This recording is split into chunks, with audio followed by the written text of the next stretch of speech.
Mir stinkt's da in Bayern, ich mag nimmer bleiben. Denk ich an die Leid da muss ich gleich speien. Und ja, kulinarisch macht's gar keinen Sinn. Das Essen zu fett und das Bier viel zu dünn. Holla die Ria, holla die Ro, holla die Opsassa, holla die Ro. Die Berg sind verschandelt mit kreislige Pisten und drinnen in Minga gibt's nur mehr Touristen. Die Mieten sind teuer, die Löhne sind lau und fährst mit'm Auto, steckst meistens im Stau. Holla die Ria, holla die Ro, holla die Opsassa, holla die Ro. Im Biergarten ist es schon lang nimmer schön.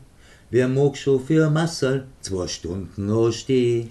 Der Schicki, der Micky vom Bogenhausen bringt Brotzeit vom Käfer, es ist zum Grausen. Ich mag kein Sushi und kein Kaffee to go. Ich mag ein Schweinsbraten und ein Knädel dazu. Holla die Ria, holla die Ro, holla die Opsassa, holla die Ro. Und von der Regierung, die ganz gescheiten Leid, die treffen sich jährlich in Wildbad Kreuth. Dort wird was beschlossen, was niemand nicht braucht.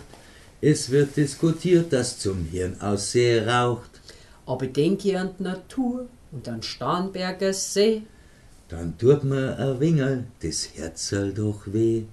Und die Brezen, die frischen, und die Weißwürst, die Gurden, kriegst nicht in China, nicht in Russland und nicht bei die Kurden.